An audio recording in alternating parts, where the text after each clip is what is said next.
ಆ ಕಾರಣವಾಗಿ ನನಗೆ ಅಲ್ಲಿ ಅಂದ್ರೆ ನೈಟ್ ಒಂದು 8:30 ಆಯ್ತು ನಾನು ಅಲ್ಲಿಂದ ಹೊರಡೋದು. ಬೆಳಗ್ಗೆ ಎಷ್ಟು ಗಂಟೆಗೆ ಹೋಗಿದ್ರಿ? ನಾನು 12:30 ಹೋಗಿದ್ದೆ. ಓಕೆ, 12:30 ಇಂದ 8:30 ಅಲ್ಲೇ ಇದ್ರಿ? ಅಲ್ಲೇ ಇದ್ದೆ. ಮಧ್ಯಾಹ್ನ ವಿಧಾನಸೌಧ ಪೊಲೀಸ್ ಸ್ಟೇಷನ್. ಸೊ ಅಲ್ಲಿ ಅವರು ಹೇಳಿ ಹೊರಟೋದ್ರು, ಸಾಹೇಬ್ರು ಕರೆದ್ರು, ರೈಟರ್ನ ಇವ್ರ ಹತ್ರ ಒಂದು ಸ್ಟೇಟ್ಮೆಂಟ್ ತಗೊಳ್ಳಿ, ಡೀಟೇಲ್ಸ್ ಎಲ್ಲ ತಗೊಳ್ಳಿ ಅಂತ ಹೇಳಿ ಹೊರಟಾದ ಮೇಲೆ ಅಲ್ಲಿ ಒಂದೇನೋ ಬೇರೆ ಕೇಸ್ ಬಂತು, ಬೇರೆ ಇನ್ನೊಂದೇನೋ. ಅವರು ನಾನೊಂದು 2-3 ಸಲ ಹೋಗಿ ಕೇಳಿದೆ. ಈಗ ಗೊತ್ತಲ್ಲ, ಪೊಲೀಸ್ ಸ್ಟೇಷನ್ ಅಲ್ಲಿ ನೀವು ನಿರ್ದೇಶಕನಾಗಿರಿ, ನಿರ್ಮಾಪಕ ಆಗಿರಿ, ಬೇರೆ ಯಾರೇ ಹೋದ್ರು ಸ್ಟೇಷನ್ ಒಳಗಡೆ ಕಾಲಿಟ್ಟ ಮೇಲೆ ನನಗೆ ಅರ್ಥ ಆಗಿದ್ದು ಅಲ್ಲಿ ಹೋದ್ಮೇಲೆ. ಯಾಕಂದ್ರೆ ನಾನು ಲೈಫಲ್ಲಿ ಫಸ್ಟ್ ಟೈಮ್ ಪೊಲೀಸ್ ಸ್ಟೇಷನ್ಗೆ ಹೋಗಿದ್ದು. ಇದುವರೆಗೂ ನಾನು ಶೂಟಿಂಗ್ ಆಗಲಿ ಬೇರೆ ಯಾವುದಕ್ಕೂ ಹೋಗಿರಲಿಲ್ಲ. ನಾವು ಶೂಟಿಂಗ್ ಇರೋ ಸೆಟ್ಗಳಲ್ಲಿ ಮಾಡ್ತೀವಿ. So first time real police ಸ್ಟೇಷನ್ಗೆ ಹೋಗಿದ್ದು. ಸೊ ಅಲ್ಲಿನ ಟ್ರೀಟ್ಮೆಂಟ್ ಬೇರೆ ತರ ಇತ್ತು. ಅಂದ್ರೆ ಅವ್ರು ಕರೆಯೋ ರೀತಿ, ಮಾತಾಡ್ಸೋ ರೀತಿ, ಏಕವಚನದಲ್ಲಾಗಿರ್ಬೋದು. ಓಕೆ, ನಮಗೂ ಗೊತ್ತಲ್ವಾ ಅವರು ಅದು ನಿಮ್ಗೆ ಹರ್ಟ್ ಆಗಿದೆ, ಅದು ಹರ್ಟ್ ಆಯ್ತು. ಅದಾದ್ಮೇಲೆ ಅಂದ್ರೆ ನಾವು ಬೇರೆ ಏನೋ ಕಾನೂನು ವಿರುದ್ಧವಾಗಿ ಏನೋ ನಡ್ಕೊಂಡಿಲ್ಲ, ಗೊತ್ತಿಲ್ಲದೆ ಆಗಿದ್ದು ನಾನು ಒಪ್ಕೊಂಡೆ ಅದನ್ನ. ಸರ್ ನನಗೆ ಗೊತ್ತಿರಲಿಲ್ಲ ನಿಜವಾಗ್ಲೂ, ನಮ್ಮ ತಂಡ ಹಿಂಗೆ ಮಾಡಿದೆ, ಸೊ ನಾನೇ ಅದರ ಹೊಣೆ, ನಾನು ಅಪಾಲಜಿ ಕೇಳ್ತೀನಿ ಸರ್. ಸರಿ ಫೈನ್, ಸರಿ ಸರ್ ಆಯ್ತು, ನಾವು ಕೋರ್ಟಲ್ಲಿ ನಾವು ಕಟ್ತೀವಿ. ಸೊ ಅದಾದ್ಮೇಲೆ ಅಂದ್ರೆ ಅವರು ಮಾತಾಡಿದ್ದು, ಕೂರಿಸ್ಕೊಂಡಿದ್ದು ಸಂಜೆವರೆಗೂ, ಇರಪ್ಪ ಏನು ಅರ್ಜೆಂಟು ಅಂತ ಹೇಳಿ. ಸೊ ಹಂಗೆಲ್ಲ ಹೇಳಿ ಒಂದು ಸಂಜೆ ಒಂದು 8:30 ಮೇಲೆ ಸ್ಟೇಟ್ಮೆಂಟ್ ತಗೊಂಡು, ಸೊ ಅದರ ಡೀಟೇಲ್ಸ್ ಎಲ್ಲ ತಗೊಂಡು ಆಮೇಲೆ ಕಳಿಸಿದ್ರು. ಓಕೆ, ಸೊ ಇದು ನಡೆದಂಥದ್ದು ಅಲ್ಲಿ ಸ್ಟೇಷನ್ ಒಳಗಡೆ. ಅವ್ರನ್ನ ಎಲ್ಲೂ ಹೋಗಕ್ ಬಿಡಬೇಡ್ರಿ ನೋಡಿ, ಅಂತದ್ ಏನೇನು ತಪ್ಪಾಗಿದೆ ಅಂತ ಎಲ್ಲೂ ಹೋಗಿ ಬಿಡಬೇಡಿ, ಅವ್ರನ್ನ ತಪ್ಪಿಸ್ಕೊಂಡ್ಬಿಡ್ತಾರೆ. ನನಗೆ ಒಂದ್ಸಲ ಅರ್ಟ್ ಆಯ್ತು, ಯಾಕೆ ನಾನೇ ಮಿಸ್ಟೇಕ್ ಮಾಡೋಣ, ಇವ್ರನ್ನ ಕಳಿಸ್ಬಾರ್ದಿತ್ತು ಅನ್ನೋ ಥರ. ನಾನೇನಂತೆ ಹೋಗಿ ರೆಸ್ಪೆಕ್ಟ್ ಮಾಡಿ ಅವ್ರು ಹೇಳ್ತಾ ಇದಾರೆ, ನನ್ನ ಲೈಫಲ್ಲೇ ನಾನು ಪೊಲೀಸ್ ಠಾಣೆ ಮೆಟ್ಲತ್ತಿಲ್ಲ, ಫಸ್ಟ್ ಟೈಮ್ ಹೋದೆ, ಯಾವ ತರ ಟ್ರೀಟ್ ಮಾಡಿದ್ರು ಅಂತ ಹೇಳಿ. ಅವ್ರು ಹೇಳಿದ್ಮೇಲೆ ಗೊತ್ತಾಯ್ತು ನಾವು ಮಾಡಿದ ತಪ್ಪು ಅಂತ. ಬಟ್ ಇಂಥ ದೊಡ್ಡ ತಪ್ಪ ನಾವೆಲ್ಲೂ ಹೋಗದೆ ಇರೋ ಒಂದಿನ ಕೂತ್ಕೊಳ್ಳುವಂಥದ್ದು ಅಂತ ನಿಜವಾಗ್ಲೂ ಗೊತ್ತು. ಎಸ್, ರಕ್ಷಿತ್ ನಾಗ್ ಅವ್ರ ಹತ್ರ ಹೋಗೋಣ. ಈ ಚಿತ್ರದ ನಾಯಕ ನಟ ರಕ್ಷಿತ್ ನಾಗ್ ಅವರೇ, ನೀವೇನಾದ್ರೂ ಅನಂತ್ ನಾಗ್, ಶಂಕರ್ ನಾಗ್ ಅವರ ರಿಲೇಷನ್ ನಾಗ್ ಅಂತ ಇದೆ? ಖಂಡಿತ ಇಲ್ಲ ಸರ್, ನಮ್ಮ ತಂದೆ ಹೆಸರು ನಾಗರಾಜು. ಸೊ ಅದರಲ್ಲಿ ನಾಗ್ ಅನ್ನೋದನ್ನ ಎಂಡಿಂಗಲ್ಲಿ ಇಟ್ಕೊಂಡಿದ್ದೀನಿ ಅಷ್ಟೇ. ಸೊ ಸಂಬಂಧ ಇಲ್ಲ. ಓಕೆ, ಏನು ಅನಿಸುತ್ತೆ ಈಗ ನೀವು ಸೀರಿಯಲಲ್ಲೆಲ್ಲ ಮಾಡಿದಿರಿ, ನಿಮ್ಮ ಚೊಚ್ಚಲ ಸಿನಿಮಾ ಇದು, ನಾಯಕ ನಟನಾಗಿ ಕಾಂಟ್ರವರ್ಸಿ ಆಗ್ಬಿಡ್ತು, ಏನು ಅನಿಸ್ತು ನಿಮಗೆ? ಸರ್ ಅದೇನಂದರೆ, ಅಂದರೆ ಮಾರ್ಕೆಟಿಂಗ್ ಇಲ್ಲದೆ ಯಾವುದನ್ನು ನೋಡಲ್ಲ, ಕರೆಕ್ಟ್, ಬ್ರ್ಯಾಂಡಿಂಗ್ ಇಲ್ಲದೆ ಯಾವುದನ್ನು ನಂಬಲ್ಲ. ಯಾರಾದರೂ ನೋಡಬೇಕು, ನಂಬಬೇಕು ಅಂದರೆ ನಾವು ಕನ್ಸಿಸ್ಟೆಂಟ್ ಆಗಿ ಅದ್ರ ಬಗ್ಗೆ ಪ್ರಮೋಟ್ ಮಾಡಬೇಕು.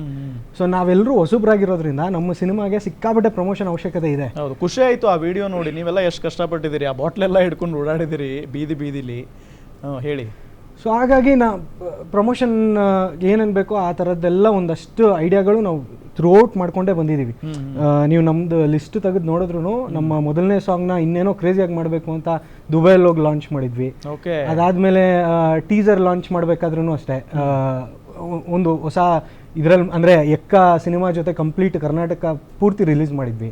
ಅದೇ ರೀತಿ ಇವಾಗ ಈ ಸಾಂಗ್ನು ಇನ್ನೇನೋ ಮಾಡಬೇಕು ಅಂತ ಯೋಚನೆ ಮಾಡಬೇಕಾದ್ರೆ, ಈ ಹಳೆ ಸನ್ಯಾಸಿ ಅಂದರೆ ಯಾರು, ಹೂ ಈಸ್ ಹಳೆ ಸನ್ಯಾಸಿ ಅನ್ನೋ ಒಂದು ಬಿಲ್ಡಪ್ನೇ ನಾವು ತುಂಬ ದೊಡ್ಡದಾಗಿ ಮಾಡಿದ್ವಿ. ಅದು ಸುಮಾರು ಜನರಿಗೆ ಇನ್ಸ್ಟಾಗ್ರಾಮಲ್ಲಿ, ಸೋಷಿಯಲ್ ಮೀಡಿಯಾಗಳಲ್ಲಿ ಚೆನ್ನಾಗಿ ರೀಚ್ ಆಗಿತ್ತು. ಸೊ ಈಗ ಅದ್ರ ಉತ್ತರ ಕೊಡೋ ಟೈಮ್ ಬಂದಿತ್ತು ಆ ಲಾಂಚ್ ಇವೆಂಟಲ್ಲಿ.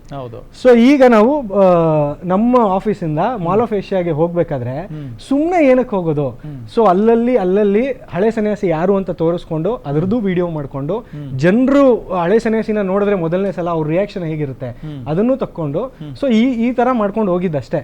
ಎಲ್ಲೂ ಯಾರಿಗೂ ಡಿಸ್ಟರ್ಬೆನ್ಸ್ ಆಗಿಲ್ಲ. ಇನ್ನೂ ಇನ್ಫ್ಯಾಕ್ಟ್ ಏನಂತ ಅಂದ್ರೆ, ನಾವು ನಿಲ್ಸಿದ್ದ ಪ್ರತಿ ಜಾಗದಲ್ಲೂ ಜನ ಬಂದು ಸೆಲ್ಫಿಗಳು ತಗೊಂಡು ಅದ್ರ ಜೊತೆ ಅದಕ್ಕೊಂದು QR ಕೋಡ್ ಇದು ಮಾಡಿದ್ವಿ, ಅಟ್ಯಾಚ್ ಮಾಡಿದ್ವಿ.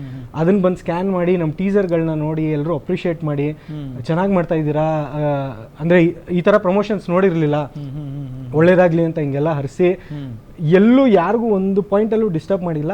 ಅದಾದ್ಮೇಲೆ ನಾವು ಆಲ್ಮೋಸ್ಟ್ ಸಂಜೆ ಆಗ್ತಾ ಬಂದಿತ್ತು, ಟೈಮ್ ಆಗ್ಬಿಟ್ಟಿತ್ತು, ಮಾಲ್ ಆಫ್ ಏಷ್ಯಾಗೆ ಹೊರಡಬೇಕಿತ್ತು. ಇನ್ನೇನು MG ರೋಡಲ್ಲಿ ಒಂದು ಮಾಡೋಣವಾ ಅನ್ನೋ ಒಂದು ಥಾಟ್ ಇತ್ತು. ಸರಿ, ಲೇಟ್ ಆಗ್ಬಿಟ್ಟಿದೆ, ಅಲ್ಲಿ ಕ್ರೌಡ್ ಬೇರೆ ಜಾಸ್ತಿ ಇರುತ್ತೆ, ಹೊರಟು ಬಿಡೋಣ ಅಂತ ಹೊರಡೋ ಗ್ಯಾಪಲ್ಲಿ ಆನ್ ದ ವೇ ನಮಗೆ ವಿಧಾನಸೌಧ ಅಲ್ಲೇ, ಅಂದ್ರೆ ಆ ರೋಡ್ ಮುಂದೆನೆ ಹೋಗ್ತಿದ್ವಿ. ಎಂತವನ್ಗೆ ಆದ್ರೂ ಅನ್ಸತಿ ಎಲ್ಲೆಲ್ಲ ಮಾಡ್ಬಿಟ್ಟಿದೀವಿ ನಮ್ಮ ವಿಧಾನಸೌಧ ಅಲ್ಲಿ ಮಾಡಿದ್ರೆ ಅದೇನು ಪ್ಲಾನ್ ಇರ್ಲಿಲ್ಲ, ತೋರ್ಸೋಣ ಚೆನ್ನಾಗಿರುತ್ತೆ ಅಂತ ಅನ್ಬಿಟ್ಟು ನಿಲ್ಸಿದ್ವಿ. ನಿಲ್ಸಿ ಹಿಂಗೆ ನಮ್ದು ಹಳೆ ಸನ್ಯಾಸಿ ಬಂತು, ಹಿಂಗೆ ಇಳಿಸ್ಕೊಂಡ್ವಿ. ಇಳಿಸಿದ ತಕ್ಷಣನೇ ಯಾರೋ ಬಂದು ಹೇಳಿದ್ರು ಇಲ್ಲಿ ಮಾಡಂಗಿಲ್ಲ ಅಂತ. ನಾನು ಅವ್ರ ಹತ್ರ ವಾದನೂ ಮಾಡಿಲ್ಲ, ಏನೂ ಮಾಡಿಲ್ಲ, ಜಸ್ಟ್ ಹೌದಾ ಸರ್ ಅಂತ ಅಂದ್ಬಿಟ್ಟು ಅಷ್ಟೊತ್ತಿಗೆ ನಮ್ಮ ಡ್ರೈವರ್ ಮುಂದೆ ಕೊಟ್ಟೋಗ್ಬಿಟ್ಟಿದ್ದ.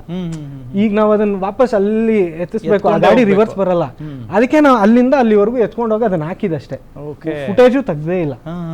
ಈಗ ನಾನು ಅಲ್ಲಿ ನಿಲ್ಲಿಸ್ಕೊಂಡು ತಡೀರಿ ಸರ್ ಒಂದು 5 ನಿಮಿಷ ಅಂತ ಅಂದ್ಬಿಟ್ಟು ಫುಟೇಜ್ ತೆಗೆದು ಆ ಫುಟೇಜ್ನ ನಾನು ಇಟ್ಕೊಂಡು ವೈರಲ್ ಮಾಡಿದ್ರೆ ನಮ್ಮ ಮೇಲೆ ನೀವು FIR ಹಾಕೋದ್ರಲ್ಲಿ ಒಂದು ಅರ್ಥ ಇರುತ್ತೆ. ಕರೆಕ್ಟ್. ಅವ್ರು ಹೇಳಿದ ತಕ್ಷಣ ಹೋಗಿ ಹಿಡಕ್ ಹೋಗಿದೀವಿ. ಸೊ ಅದು ಒರಿಜಿನಲ್ ಬಾಟ್ಲೇ ಅಲ್ವಲ್ಲ ಅಂತ. ಅದು ಅದನ್ನ ಎಣ್ಣೆ ಬಾಟ್ಲ್ ಅಂತ ಕನ್ಸಿಡರ್ ಮಾಡಂಗಿಲ್ಲ, ಬಿಕಾಸ್ ಅಲ್ಲಿ ಯಾವುದೇ ಒಂದು ಹೆಸರು ಬರ್ದಿಲ್ಲ. ಅದು ನಾವು ಹಳೆ ಸನ್ಯಾಸಿ ಅಂತ ಒಂದು ಕ್ಯಾರೆಕ್ಟರ್ ಅದು ಸಿನಿಮಾದಲ್ಲಿ. ಸಿನಿಮಾ ನೋಡಿದ್ರೆ ಅದರಲ್ಲಿ ಗೊತ್ತಾಗುತ್ತೆ ಯಾಕೆ ಇದು ಬಳಸಿದ್ದಾರೆ, ಇದ್ರ ಹೆಸರು ಏನು ಕೊಟ್ಟಿದ್ದಾರೆ, ಅದಕ್ಕೊಂದು ಹಿಸ್ಟ್ರಿ ಇದೆ. ಇದೆಲ್ಲ ನಾವು ಕತೆ ಬಿಟ್ಕೊಡಕ್ಕೂ ಆಗಲ್ಲ.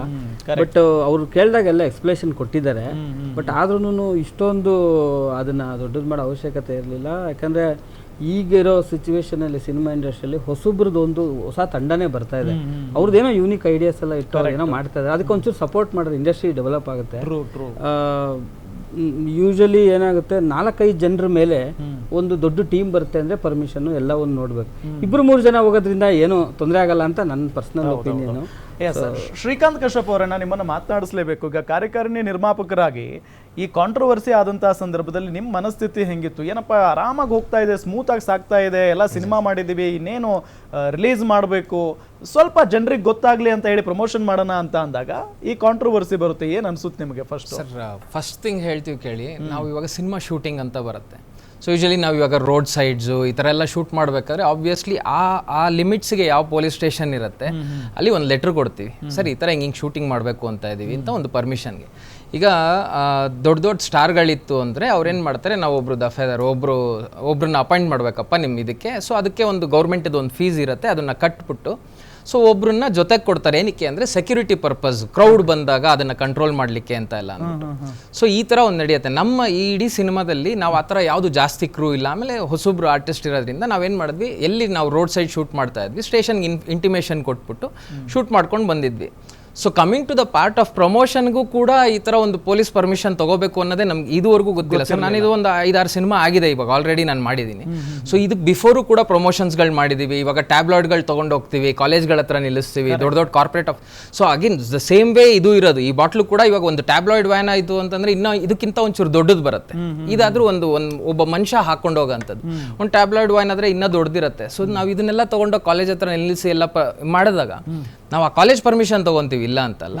ಅಂದ್ರೆ ಕೆಲವು ಕಡೆ ಏನು ಮಾಡ್ತೀವಿ, ಇವಾಗ ಬಸ್ ಸ್ಟಾಪ್ಗಳಲ್ಲಿ ನಿಲ್ಲಿಸ್ತೀವಿ, ರೋಡಲ್ಲಿ ಓಡಾಡ್ತಾ ಇರುತ್ತೆ ಟ್ಯಾಬ್ಲಾಯ್ಡ್ಗಳು. ಸೊ ಇದೆಲ್ಲ ಯಾವುದು ಪರ್ಮಿಷನ್ಗೆ ಬರಲ್ಲ, promotional activities. So this was ನನಗೆ ಯಾವಾಗ ಫೋನ್ ಬಂತು, ಇದು ಡೈರೆಕ್ಟ್ ಹೇಳಿದ್ರು ಈ ಥರ ಫೋನ್ ಬರ್ತಿದೆ ಅಂದಾಗ ಐ ವಾಸ್ ಟೋಟಲಿ ಶಾಕ್ಡ್. ಇದೇನಪ್ಪ ಇದು ಹೊಸದು, ಇದು ಪ್ರಮೋಷನ್ಗೂ ಕೂಡ ಪರ್ಮಿಷನ್ ತೊಗೋಬೇಕು. ನಾವು ಜನ ಗ್ಯಾದರ್ ಮಾಡ್ತಾ ಇದ್ದೀವಿ ಯಾವುದೋ ಒಂದು ಗ್ರೌಂಡಲ್ಲಿ ಒಂದು